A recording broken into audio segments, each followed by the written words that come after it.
Hello student, welcome back our channel অনশট with বাড়ি brother. আশা করি তোমরা সকলে ভালো আছো। তো ভূগোল কিন্তু আগের পার্ট 1 সেটা হয়ে গেছে। যারা যারা ভিডিওটা দেখোনি তাদের অবশ্যই চ্যানেলে গিয়ে ভিডিওটা দেখে এসো। পার্ট 1। তো আজকে পার্ট 2, আগেরটা পড়া হয়ে গেছে, এবারে পড়া হবে নদীর কাজ থেকে। তোমরা জানো নদীর 3টে কাজ আছে। একটা হচ্ছে ক্ষয় কাজ, বহন কাজ এবং সঞ্চয় কাজ। তো ক্ষয় কাজ কি? ক্ষয় কাজ হচ্ছে যখন নদী পার্বত্য প্রবাহে থাকে, অর্থাৎ পর্বত থেকে যখন নদী সমভূমির দিকে আসে, আহ, তখন কিন্তু নদীর গতি তীব্র থাকে, কারণ পর্বতের ঢাল আছে। ঢালের জন্য নদী তীব্র গতিতে সমভূমির দিকে আসে। তখন কিন্তু যে পাহাড়ের সঙ্গে বা পর্বতের সঙ্গে ধাক্কা ধাক্কা খায়, সেই ধাক্কায় চূর্ণ বিচূর্ণ হয়ে নদী ক্ষয় করে। ঠিক আছে, বহনটা কি? বহন হচ্ছে ওই যে ক্ষয় করছে, সেই ক্ষয়জাত পদার্থ থেকে নদীর সঙ্গে বয়ে আবার আসছে। ঠিক আছে, কারণ নদীও আসছে, ক্ষয়জাত পদার্থ নদীর সাথে আসছে। আর হচ্ছে আহ, সঞ্চয় কাজ, সেটা কি?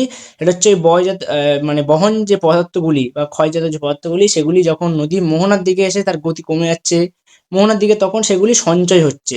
মানে সঞ্চয় হচ্ছে বিভিন্ন ভূমিরূপ তৈরি করছে। এটাই সঞ্চয় কাজ হিসাব মতো। চলো নদীর ক্ষয় কাজ থেকে শুরু করি। নদীর ক্ষয় কাজ, দেখো এখানে দেখা আছে নদীর ক্ষয় কাজ।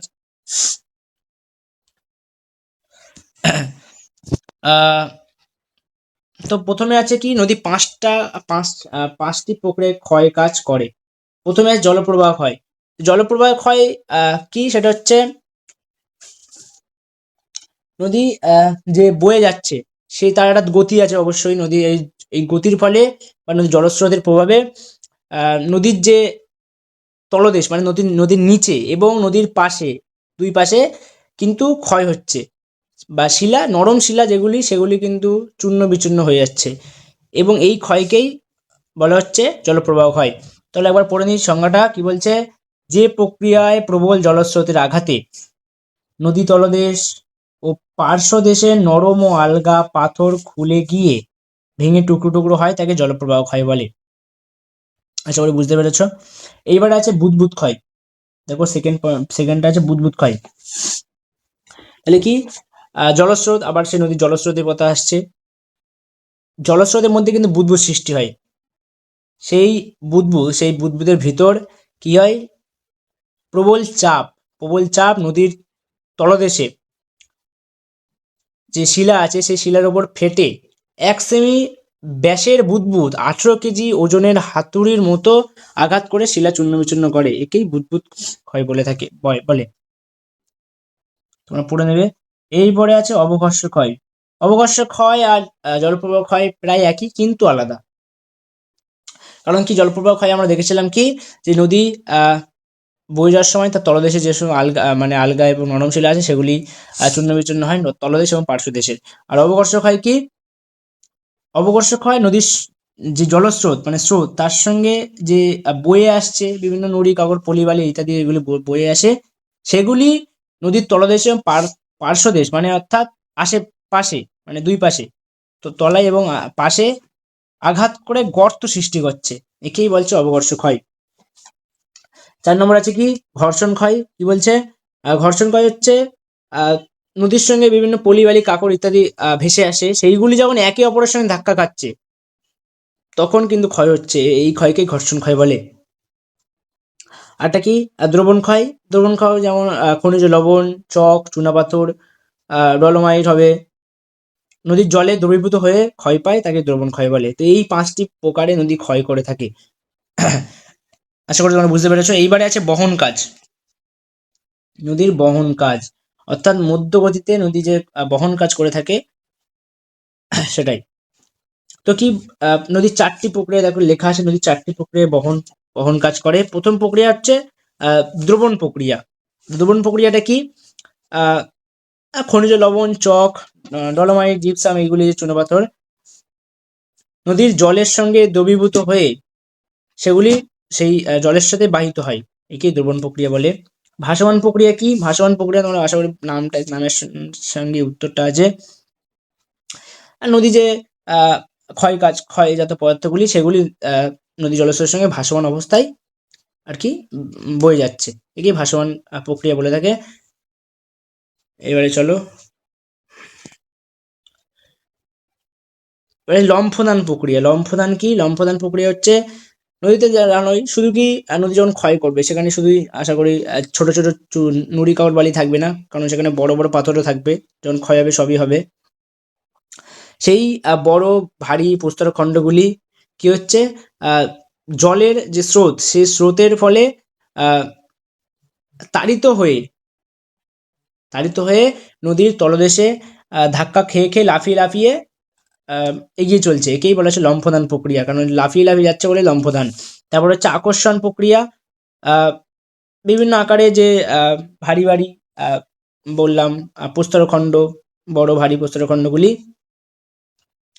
স্রোতের টানে, মানে যে নদীর স্রোত সেই টানে তলদেশ তলদেশ গড়িয়ে গড়িয়ে বাহিত হয়। আগেরটা ছিল লম্ফ, লাফিয়ে লাফিয়ে যাচ্ছে, এটা গড়িয়ে গড়িয়ে আস্তে আস্তে চলে যাচ্ছে, একে আকর্ষণ প্রক্রিয়া বলে। এবং সে সঞ্চয় কাজ। সঞ্চয় কাজে কি বলছে এখানে, নদীর মধ্য ও নিম্নগতিতে ক্ষয়জাত বাহিত পদার্থ জমা করার প্রক্রিয়াকে সঞ্চয় কাজ বলে। তোমাকে বললাম আগেই, মানে আর কি যে ক্ষয়জাত পদার্থগুলি যেগুলি নদীর তীব্র গতিতে ক্ষয় করছে সেগুলি বয়ে আসছে, মানে প্রথমে হচ্ছে ক্ষয় কাজ। ক্ষয়টা কি? ক্ষয় কাজ তোমাকে বললাম, তোমাদেরকে বললাম যে পার্বত্য প্রবাহে নদীর তীব্র ক্ষয়ের ফলে যে ক্ষয় ক্ষয় হচ্ছে, সেই ক্ষয়জাত পদার্থগুলি আবার নদী জলের সাথে বয়ে নিয়ে আসছে, এবং মোহনার এখানে এসে নদী যখন গতি পুরো কমে যাচ্ছে তখন সেই ক্ষয়জাত পদার্থগুলি জমাট হয়ে সঞ্চয় হয়ে ভূমিরূপ তৈরি করে। এটা হচ্ছে সঞ্চয় কাজ যার মতো। এইবারে মোস্ট ইম্পর্টেন্ট যেটা, সেটা নদীর ক্ষয় কাজের ফলে সৃষ্ট ভূমিরূপ। এটাকে এইগুলো কিন্তু বিশেষ খুব খুব খুব খুব খুব ইম্পর্টেন্ট। আমরা পাবো নদীর ক্ষয় কাজের ফলে গঠিত ভূমিরূপ, সঞ্চয় কাজের ফলে গঠিত ভূমিরূপ, এরকম হিমবাহের আছে, বায়ুর আছে, এগুলো কিন্তু বিশেষ ইম্পর্টেন্ট। চলো, প্রথমেই আমরা দেখতে পাচ্ছি এখানে আছে আই ভি আকৃতি উপত্যকা, ঠিক আছে। এবার দেখো এই আই আকৃতির উপত্যকা এখানে, সেটা হচ্ছে ক্যানিয়ন। এর নিচেই আছে দেখো ক্যানিয়ন 3 নম্বরে। এই আই আকৃতি এবং ক্যানিয়ন কিন্তু একই। আর হচ্ছে ভি আকৃতি আর হচ্ছে গিরিখাত, এটা কিন্তু একই একই ব্যাপার সব।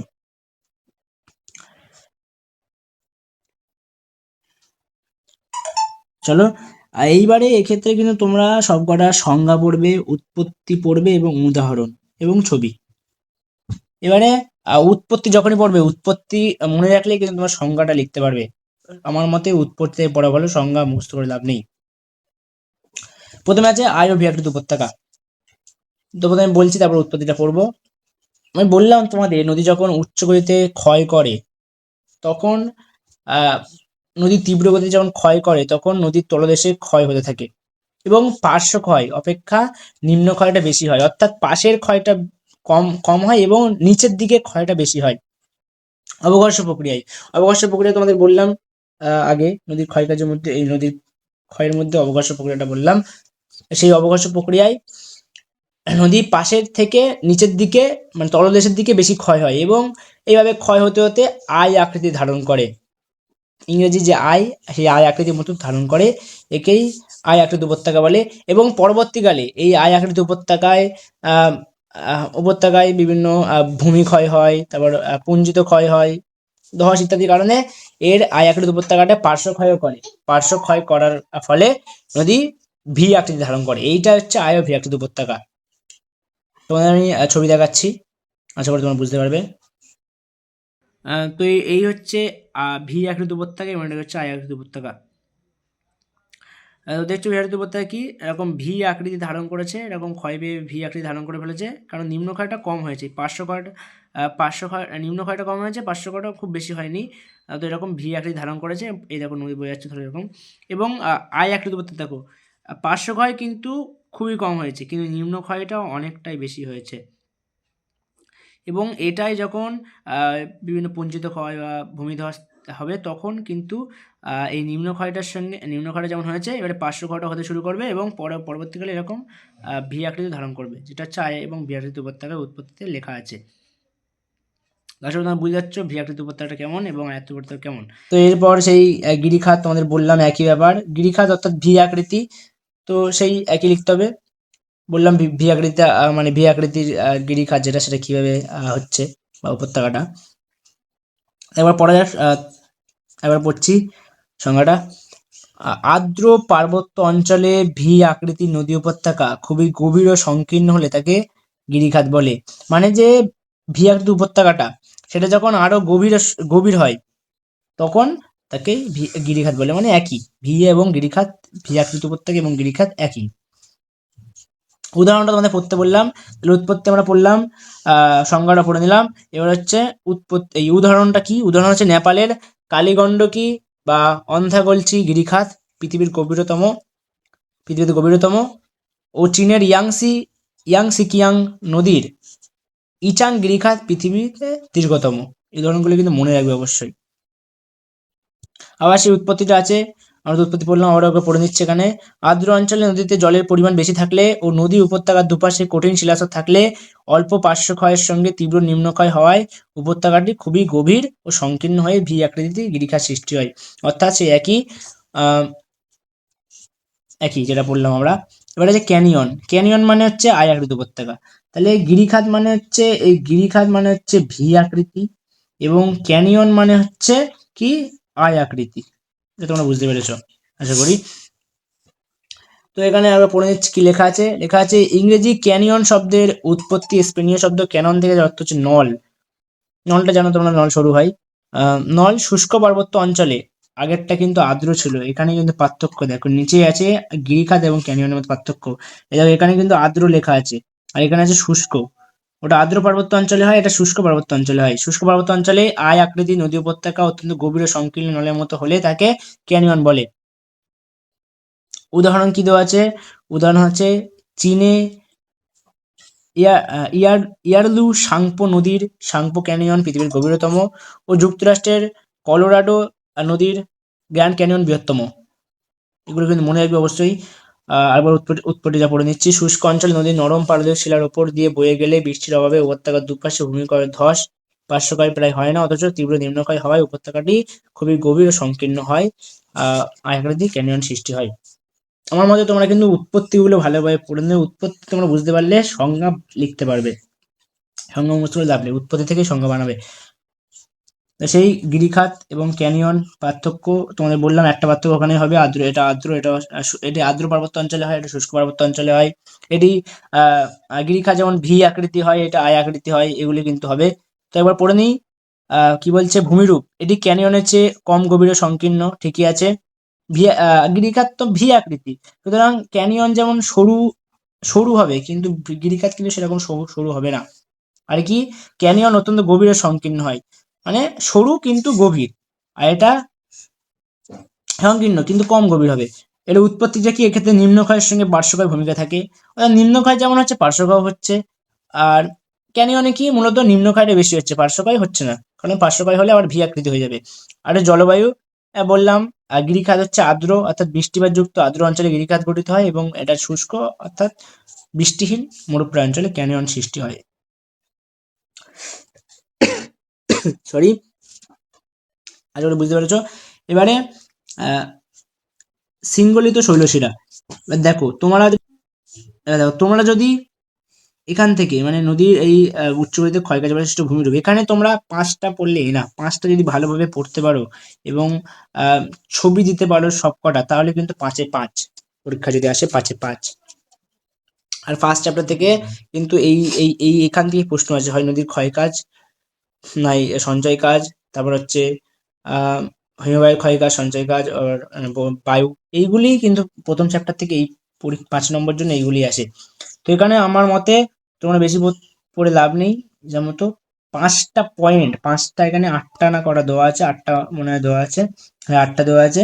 এখানে ভালো করে 5টা রেডি করতে পারলে হবে, উৎপত্তি উদাহরণ সব বৈশিষ্ট্য দিয়ে 5টা। তোমরা কিন্তু বৈশিষ্ট্য বলবে, হ্যাঁ সংজ্ঞা, মানে আর কি সংজ্ঞা দেবে, উৎপত্তি, বৈশিষ্ট্য, উদাহরণ আর একটা ছবি, ব্যাস একটা পয়েন্টে ইগোটা দিলে এনাফ। 5টা পয়েন্টে যদি এগুলি দাও 5টাই, তাহলে কিন্তু ফুল নাম্বার পাবে, ভুলবার না লিখলে, সঠিক লিখলে। তো আমাদের সহজগুলি তো বললাম, গিরিখাত ক্যানিয়ন এগুলি তো সহজ, আর একটা ক্ষেত্রে এটাও বলে দিলাম খুবই সহজ। তো শৃঙ্খলিত শৈলশিরা, এটা আমি বলছি পড়তে হবে না, কারণ এখানে উৎপত্তি যদি কিছু দেওয়া নেই, এটা কঠিন আছে একটু। আর খরস্রোত। খরস্রোত কি দেখো, খরচ হচ্ছে নদী যখন বয়ে আসে, একটা লাইন ধরো হলো বয়ে আসছে পর্বত দিয়ে, সেখানে পাশাপাশি যদি একটা একটা ধরো কঠিন কঠিন শিলা আছে, এই দেখো এই ছবিটা তোমরা লক্ষ্য করো, এই ছবিটা দেখো, এই ছবিটা তোমরা লক্ষ্য করো, দেখো এখানে কঠিন শিলা, তার পাশে নরম শিলা, কঠিন শিলা আবার নরম শিলা, আবার কঠিন শিলা নরম শিলা। যখন কঠিন শিলা নরম শিলা পাশাপাশি থাকে তখন কিন্তু নদী কি হয়, কঠিন শিলা কম ক্ষয় হবে, এটা স্বাভাবিক, আর নরম শিলা বেশি ক্ষয় হবে। এইভাবে আহ কঠিন শিলা নরম শিলা পাশাপাশি থাকলে এরকম ক্ষয় হতে হতে এটা ঝর্ণার আকারে নদী নেমে আসবে। দেখো কি লেখা আছে, লেখা আছে নদী পথে কঠিন ও নরম শিলা পাশাপাশি উলম্বভাবে নদীর জল থাকলে নদীর জল তীব্র স্রোতে সিঁড়ির মতো ধাপে ধাপে নেমে আসে। এই ক্ষুদ্র স্বল্পদৈর্ঘ্য জলপ্রপাতকে কি হচ্ছে, র্যাপিড বলে। এটা কিন্তু জলপ্রপাত, কিন্তু এটা ক্ষুদ্র ছোট, আর এটা সিঁড়ির মতো ধাপে ধাপে নেমে আসছে, কি মূলত র্যাপিড বলে। উদাহরণ দেখতে পাচ্ছি আমরা, কঙ্গো নদীর এইরূপ 32টি র্যাপিডকে একত্রে লিভিংস্টোন জলপ্রপাত বলে। অলকানন্দা, ভাগীরথী, মন্দাকিনী নদীতে দেখা যায়। তো চারটে হলো জলপ্রপাত। এখানে তোমরা কিন্তু সবকটাই পড়বে, শর্ট কোশ্চেন জন্য কিন্তু সবই পড়তে হবে। আমি বড় প্রশ্নের কথা বলছিলাম। তো জলপ্রপাতের ক্ষেত্রেও জলপ্রপাত তোমরা জানো কি হয়, সেই একই নদীপথে ঢালু, এই সেম যখন কঠিন শিলা পাশাপাশি থাকে তখন নদী ওরকম নেমে আসে সিঁড়ির মতো ধাপে ধাপে এবং ঝর্ণার মতো। দেখো কি লেখা আছে, নদীর গতিপথে বা ঢাল হঠাৎ খাড়াভাবে নেমে গেলে জলরাশি প্রবল বেগে ঢালের উঁচু অংশ থেকে নিচে সরাসরি পতিত হলে, মানে একটা উঁচু জায়গা থেকে হঠাৎ ঢাল পেলে নদী ঢাল থেকে সরাসরি নিচে নামে, একেই জলপ্রপাত বলে। উদাহরণ ভারতে কর্ণাটক ভরাই নদীর কুঞ্চিকল ভারতের উচ্চতম। এইগুলো শর্ট কোশ্চেন জন্য খুবই ইম্পর্টেন্ট। এই যেগুলো আছে ভারতের উচ্চতম, আগেও দেখলাম আমরা গিরিখাত ক্যানিয়নের ওখানেও দেখলাম, তো এগুলো কিন্তু গুরুত্বপূর্ণ। এই দেখো আহ আহ সাল্টো অ্যাঞ্জেল বিশ্বের উচ্চতম জলপ্রপাত, ইগুয়াজু বিশ্বের বিস্তৃততম জলপ্রপাত। এগুলি কিন্তু শর্ট কোশ্চেনের জন্য বিশেষ গুরুত্বপূর্ণ। জলপ্রপাত তো তোমরা বুঝে গেলে, মানে এখানে কি নদীর গতিপথ যখন সেখানে ঢালু আহ ঢাল ঢাল হঠাৎ হঠাৎ করে ঢাল পড়েছে এবং সেই ঢালটা খাড়াভাবে নেমে আসছে, তাই কি হবে, জলরাশিটাও সেইভাবে নেমে আসবে এবং জলপ্রপাত হবে। এর ভিতরে কিছু শর্ট কোশ্চেনের জন্য ইনফরমেশন দেওয়া আছে, এগুলি তোমরা পড়ে নেবে, মানে বিস্তৃত যাচ্ছি না, সবগুলি পড়ে নেবে, খুবই গুরুত্বপূর্ণ। এবার হচ্ছে প্রপাতকূপ। প্রপাতকূপ কি, প্রপাতকূপ হচ্ছে জলপ্রপাত যেটা, মানে জলপ্রপাত যেটা পড়লাম আমরা এখনই, সরি, জলপ্রপাত যেটা পড়লাম, সেই জলপ্রপাতের যে পাদদেশ, মানে জলপ্রপাতের যে নিচের দিকে, সেখানে কি হচ্ছে জলস্রোতটা প্রবল হয় এবং যে প্রস্তর খণ্ড, মানে বড় বড় বোল্ডার টাইপের যে বড় বড় পাথরগুলি, সেগুলি কি করে নদীর তলদেশে আঘাত করছে। আবার বুদবুদ ক্ষয় তোমরা পড়েছে, বুদবুদ ক্ষয়ের মাধ্যমে নদীর তলদেশে যে হাড়ির মতো বড় বড় গর্ত সৃষ্টি হয়ে থাকে বলা হচ্ছে প্রাঞ্জপুল প্রপাতকূপ। উদাহরণ দেখে নাও তোমরা, কি বলছে, চেরাপুঞ্জির কাছে নোহ কালিকায় জলপ্রপাত দেখা যায়। ছবি আছে প্রপাতকূপ, যেটা সেটা হচ্ছে জলপ্রপাত, এটা জলপ্রপাত। এই জলপ্রপাতের ঝর্ণা, মানে যেটা দেখো জলপ্রপাতে নেমে আসছে এবং এই জায়গাটা যে বড় একটা গর্ত সৃষ্টি করেছে, এখান থেকে জলপ্রপাত এখানে পড়ছে এবং এখানে নরম শিলা থাকার কারণে এখানে যে গর্ত সৃষ্টি করছে বড়, একেই বড় গর্তকেই কিন্তু বলছে আর কি প্রপাতকূপ। এখানে আবার ঝর্ণা বয়ে যাচ্ছে এই গর্ত থেকে। এইবারে আছে মন্থকূপ। মন্থকূপ কি, দেখে নাও। মন্তব্য হচ্ছে অবঘর্ষ নদী অবঘর্ষ প্রক্রিয়া, আমি তোদের পড়েছি, সে অবঘর্ষ প্রক্রিয়ার কারণে নদীর তলদেশে, মানে নদীর নিচের দিকে যে গর্ত সৃষ্টি হয়, ছোট ছোট মসৃণ গর্ত সৃষ্টি হয়, তাকেই মন্তকূপ বলে। এটা হচ্ছে মন্তকূপ। এবং মন্তকূপ যখন এক এক জায়গায় অনেক কটা মন্তকূপ গড়ে ওঠে তখন থেকে পটল কলোনি বলে। এই দেখো লেখা আছে, কি পরিধি কয়েক সেমি থেকে কয়েক মিটার হয়, একসঙ্গে অনেক পটল গড়ে উঠলে তাকে পটল কলোনি বলে, মানে মন্তকূপ গড়ে উঠলে তাকে পটল কলোনি বলে। এর মাধ্যমে কি নদীর গভীরতা বাড়ছে, স্বাভাবিক। আর ঝাড়খণ্ডের সরাইকেলার কাছে খড়গা নদীতে পটল কলোনি রয়েছে। উৎপত্তিটা তোমরা এবার পড়ে নিতে পারো, উৎপত্তি কিন্তু বলেছে পড়তে। নদীবাহিত শিলাখণ্ড পাক খেতে খেতে নদীর তলদেশে নরম শিলায় আঘাত করলে প্রথমে ছোট ছোট গর্ত সৃষ্টি হয়, এরপর ছোট নুড়ি ঘুরতে ঘুরতে ক্ষয় করে গর্তকে আরো গভীর ও মসৃণ করে মন্তকূপ গঠন করে। এই দেখো দেখতে পাচ্ছ, দেওয়া আছে ছবিটা এখানে। আমি তাদের ভালো করে ছবি দেখিয়ে দিচ্ছি। এরকম ধরো নদী এরকম বয়ে যাচ্ছে এবং অবঘর্ষ প্রক্রিয়ার ফলে নদীর যে তলদেশ মানে নদীর নিচে এরকম ছোট ছোট গর্ত সৃষ্টি করছে। অবঘর্ষ প্রক্রিয়ায় যে গর্তগুলি এই গর্ত সৃষ্টি করছে, একেই কিন্তু মন্থকূপ বলছে। এবং যখনই এই গর্তগুলি মানে এই মন্থকূপগুলি এক জায়গায় অনেক কটা অনেক ৩-৪টে করে মানে অনেক থাকছে একবারে, তখন তাকে বলেছে পটহোল কলোনি। তো আশা করি তোমরা বুঝতে পেরেছো সব। এরপর আজকের ভিডিওটা এই পর্যন্তই। এর পরের দিন হবে তোমাদের মধ্যগতিতে সঞ্চয় কাজটা হবে, হচ্ছে ক্ষয় কাজ পর্যন্ত থাক। তো আশা করি তোমরা সবগুলি বুঝতে পেরেছো। তোমরা বাড়িতে একবার রিভিশন থেকে পড়াটা ভালো করে বুঝে নেবে, তাহলে দেখবে সবকিছু বুঝতে পারছো। তো আজকের ভিডিওটা এই পর্যন্তই। টাটা সকলকে।